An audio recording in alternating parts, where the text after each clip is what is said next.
राम राम.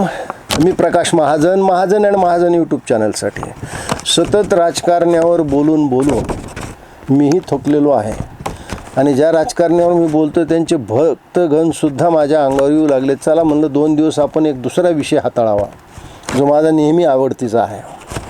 18 ऑगस्टला अजय योद्धा थोरले बाजीराव पेशवे यांची जयंती आहे. त्यानिमित्त त्यांच्यावर एक 2 भाग मी करावे असं ठरवलं. ज्या गोष्टी माझ्या वाचण्यातून आल्या ते मी आपल्यासमोर मांडू इच्छितो.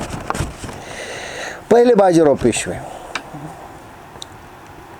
अत्यंत स्वच्छ साधी राहणी, पांढरे शुभ्र कपडे, एवढ्या मोठ्या राज्याचा पेशवा असून देखील त्याच्या दिमाखातीला फक्त 3 नाही तर 4 नौकर असायचे.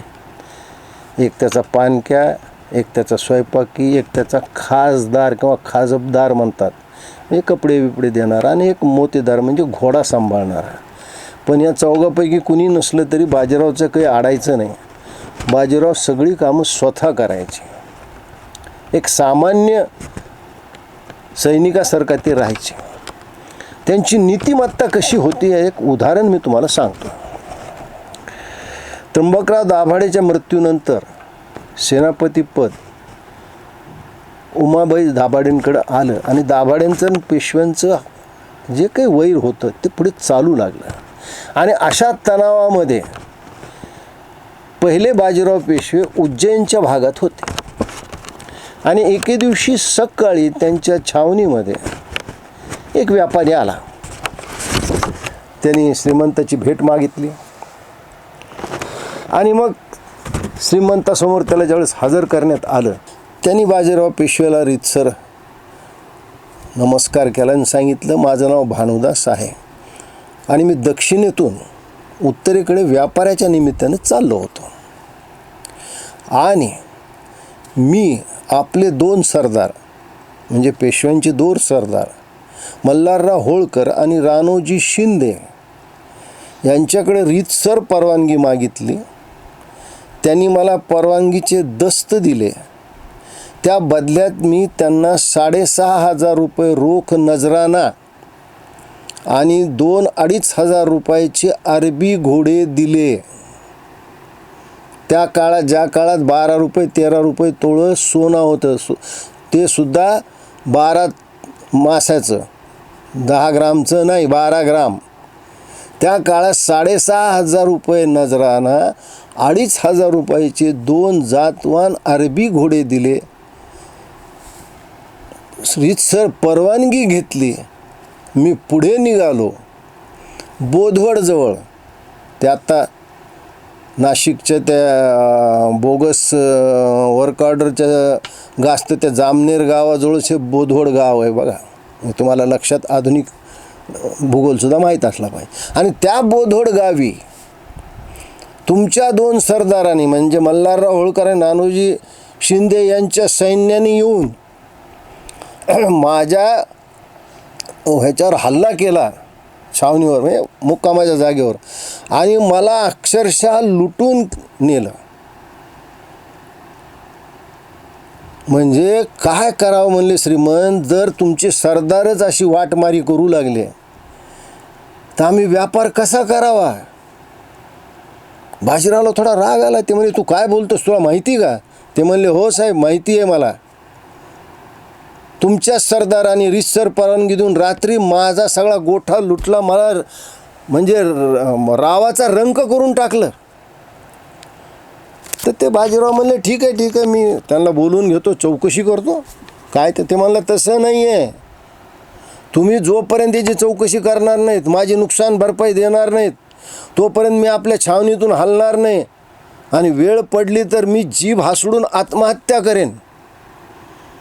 त्या व्यापाऱ्याचं एवढं निर्वाणीचं बोलणं ऐकल्यावर मात्र बाजीराव थोडे सावध झाले. त्यांनी विचारलं, काय माल लुटला. आता ती लूट तुम्ही ऐकल्यावर तुम्ही सुद्धा आश्चर्यचकित व्हाल.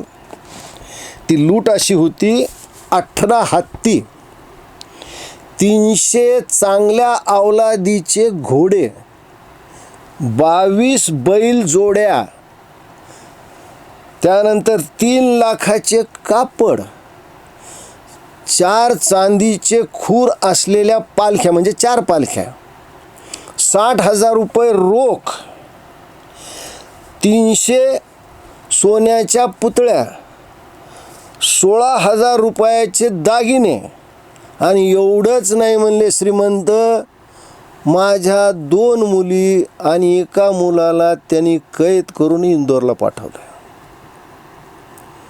हे सगळं त्याच्या व्यापाऱ्याच्या लुटीचं वर्णन ऐकल्यानंतर एवढा योद्धा असलेला बाजीराव नखशिकांत हादरला. कारण जर रक्षकच असा भक्षक झाला तर प्रजेने कुणाकडे पाहावं. आणि मग बाजीरावने हुकूम केला, कुठे ते 2 सरदार, त्यावेळेस हे 2 सरदार राजस्थानमध्ये बुंदीला वेढा लावून बसले होते, त्यांना तलब करण्यात आलं.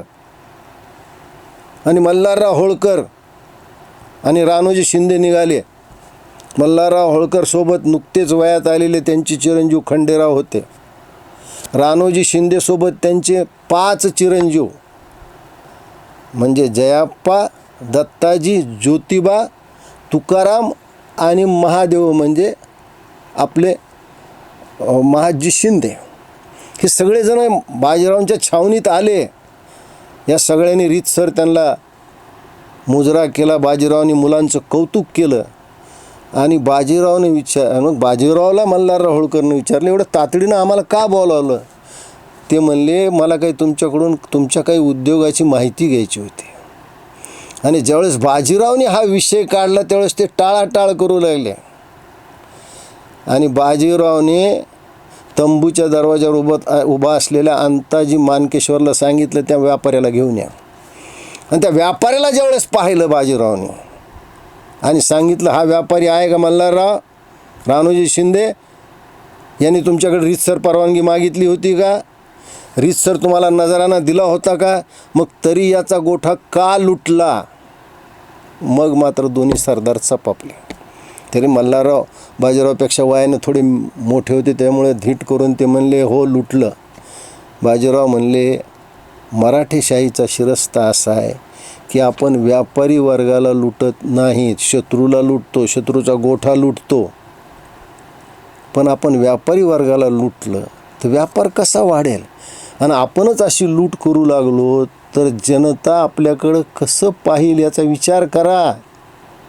आणि मग राणोजी शिंदे म्हणले, श्रीमंत तुमचं सगळं खरं आहे, पण अडचण अशी आली की आमच्याजवळ आमच्या सैन्याला द्यायला, पगार करायला पैसा नव्हता, रोजमुरा द्यायला पैसा नव्हता, त्याच्यामुळं आम्हाला हे करावं लागलं.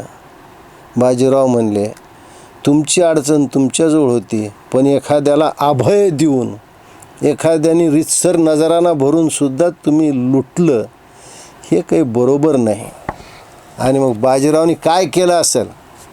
बाजीरावने सांगितलं की मल्हारराव आणि राणोजी, जोपर्यंत या व्यापाऱ्याची पै न पै लुटलेली त्याला वापस मिळत नाही, तोपर्यंत मल्हारराव होळकरचे दिवाण गंगाधर पंत चंद्रचूड आणि राणोजी शिंदेंचे दिवाण रामचंद्र बाबा सुकटणकर शेनवी हे माझ्या छावणीत बसून असतील, यांच्यावर नजर ठेवली जाईल.